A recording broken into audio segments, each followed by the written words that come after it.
Hello everyone, আসসালামু আলাইকুম। কেমন আছেন সবাই? আই হোপ সবাই খুব ভালো আছেন। আলহামদুলিল্লাহ, আমরাও আল্লাহর রহমতে আছি খুব ভালোই।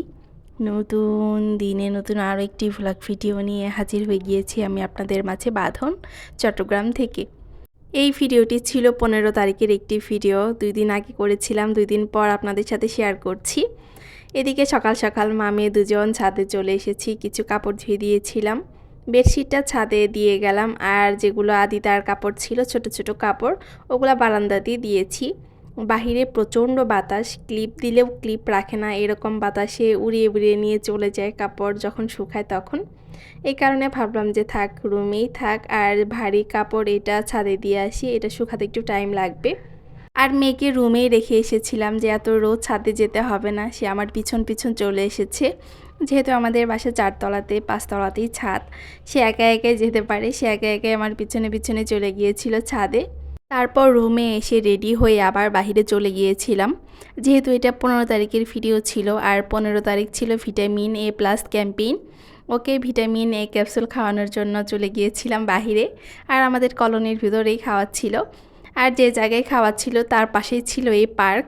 আর এই পার্কে আসলে তো তার মাথায় ঠিক থাকে না, মানে সবগুলো রাইডে সে উঠবে, সব কিছু দেখবে, ঘুরবে ফিরবে, তারপর বাসায় যাবে। তবুও তার বাসায় যেতে মন চায় না, একদমই ইচ্ছে করে না। এটা সেটা বুঝিয়ে তারপরেই তো বাসায় নিয়ে যাচ্ছি। আর বাইরে যেহেতু অনেক রোদ ছিল, এই পার্কেও রোদ ছিল, ঘেমে একদম ভিজে গিয়েছে। এই যে সে হেঁটে হেঁটে যাচ্ছে, 1 মিনিট যাচ্ছিল আবার পিছনে ঘুরে দেখছিল, মানে তার একদমই যেতে মন চাচ্ছে না। তার হাঁটার স্টাইলে দেখে সবাই বুঝবে যে তার একদমই ইচ্ছে করছে না বাসায় যাওয়ার জন্য। পরে বাসায় এনে গোসল করে দিয়েছি, এখন তাকে খাওয়াবো, খাওয়ানোর পর হবে আমার কাজ শুরু। এদিকে 1 পিস মাছ ভুনা করে দিয়েছি, এমনি এমনি কি ভাজি করে দিব, ভাবলাম যে একটু ভুনাই করে দিই, শুকনো শুকনো খাবার ভালো লাগে না, তাই হালকা একটু মশলা দিয়ে ভুনা করে দিয়েছি। আর একটু কয়েক পিস আলু নিয়েছি, মানে গতকাল রাতে তরকারি ছিল ওইটা থেকে কয়েক পিস আলু নিয়েছি। এটাই ছিল আজকে তার দুপুরের খাবার। আর আমার মনে হয় যে রোজার সময়টাতে বাচ্চাদের একটু কষ্টই হয়ে যায়, অল্প একটুর জন্য মাঝামাঝি রান্নাই করতে ইচ্ছা হয় না, যে অল্প একটু আর কি রান্না করব, এটা সেটা দিয়ে খাওয়াই। আর এমনি সময় তো দুপুরে রান্নাই করা হয়, দুপুরে ভারী খাবার কিন্তু বড়দের পাশাপাশি ছোটদেরও খুবই প্রয়োজন। যাই হোক, এদিকে টুকটাক কাজে লেগে পড়েছি। আদিতার বাবা আসার সময় একদম টাটকা ফ্রেশ লাউ শাক এনেছিল। এগুলো তার অফিসের এরিয়ার ভিতরেই চাষ করা হয়, একদম টাটকা ফ্রেশ ছিল, মাত্রই গাছ থেকে তুলে তারপর এনেছে। আর বেগুনগুলো ওখানকারই ছিল, আর বেগুনের সিজন কিন্তু প্রায় শেষের দিকে, মানে এখন ওইরকম ভালো বেগুন পাওয়া যায় না। আর বেগুনগুলো দেখতে যেমনই হোক একদমই কচি ছিল। এগুলো ভর্তা, ভাজি, ছোট মাছ, বড় মাছ সব কিছুতেই ভালো লাগবে। আর আদিতার বাবা নাকি মূলত এগুলো ভর্তা খাওয়ার জন্য এনেছে, দেখে নাকি তার ভর্তা খেতে ইচ্ছে করেছিল, আর লোকটা বলেছিল এগুলো একদমই কচি হবে। আর বাজার থেকে যে বেগুনগুলো কেনা হয় ওগুলোর ভিতরে বিচি হয়ে যায়, অনেক দিনের বেগুন থাকে, ভালো হয় না একদমই, যে কোনো কিছুতেই দিই না কেন একটা গন্ধ আসে, ভালো লাগে না। যাই হোক, এদিকে কাটাকাটি শেষ করে মাছ ভর্তা করতে বসে গিয়েছি। এই মাছগুলো ছিল চান্দা মাছ, আমাদের এলাকাতে চান্দা মাছই বলে, অনেকে চাটা মাছ বলে, আবার অনেকে রূপচাঁদার ছোট ভার্সন বলে, যে আসলে যে নামে চিনে। এখানে ছিল চান্দা মাছ, কিছু ছিল চিংড়ি মাছ, মানে মিক্সড ছিল। আর এগুলো বাড়ি থেকে আনা হয়েছে, আমরা বাড়ি থেকে আনিনি। আমরা আসার পর যে বাড়ি থেকে আবার কিছু পাঠিয়েছে, বলেছিলাম 2-3 ভিডিওতে যে মাছ পাঠিয়েছে কিছু, ওইখানেই ওই মাছগুলোর সাথে এগুলো পাঠিয়েছে। আর এগুলো এখন ভর্তা করে নিচ্ছি, গরম ভাতের সাথে এমন ভর্তা হলে তো আর কিছুই লাগবে না। আর পাটায় বাটার ভর্তার মজাই অন্যরকম। এগুলো ব্লেন্ডারে ব্লেন্ড করলে কাটা থেকেই যেহেতু চান্দা মাছে কিন্তু অনেক কাটা থাকে, তাই আমি আস্তে ধীরে অনেকক্ষণ সময় নিয়ে পাটায় সুন্দর করে মিহি করে বেটেছি, যাতে কোনো কাটাই আর না থাকে।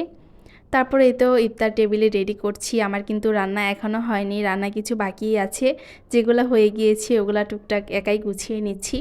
আর আদিতার বাবা বিকেলবেলা মেয়েটাকে নিয়ে একটু বাহিরে যায়, সে আমাকে বেশি সময় দিতে পারে না এখন। গতবার রমজানে ইফতার রেডি করতে আমাকে হেল্প করতো, কারণ আদিতা তখন ছোট ছিল, বাইরে যেতে চাইতো না, কিছুই বলতো না এভাবে। কিন্তু এখন অফিস থেকে আসার পরেই বাবাকে দেখলে যে বলে, বাবা চলো খেলনা যাব চলো। পরে মেয়ের জন্য একটু ফ্রেশ হয়ে রেস্ট নিয়ে নামাজ পড়ে পরে বাইরে নিয়ে যায় 5টার দিকে, আধা ঘন্টা 40 মিনিট ঘুরে ফিরে তারপর আসে। এখন তার অফিস যেহেতু 9টা থেকে 3টা পর্যন্ত, 3টার পরেই চলে আসে, তাই বিকেলে একটু সময় দিতে পারে। এদিকে টুকটাক তো ইফতার রেডি করছি, যেটা বানানো শেষ হচ্ছে সেটা হচ্ছে টেবিলে রেখে আসছি। আর এদিকে ছোট মাছ রান্না করবো আজকে। এই মাছগুলো হাতে মাখিয়ে বসাবো। যে বেগুনগুলো এনেছিল ছোট ছোট বেগুন, তারপরে আলু কেটে দিয়েছি, এখন হাতে মাখিয়ে বসিয়ে দিয়েছি। আর এই মাছগুলা বাড়ি থেকে এসেছে। এই মাছগুলো যে কি মজা, একদমই বিলের মাছ, টাটকা মাছ, বেশি দিন হয়নি, মাত্রই মেরেছে আবার পাঠিয়ে দিয়েছে, এই কারণে খেতে এত মজা লাগছে।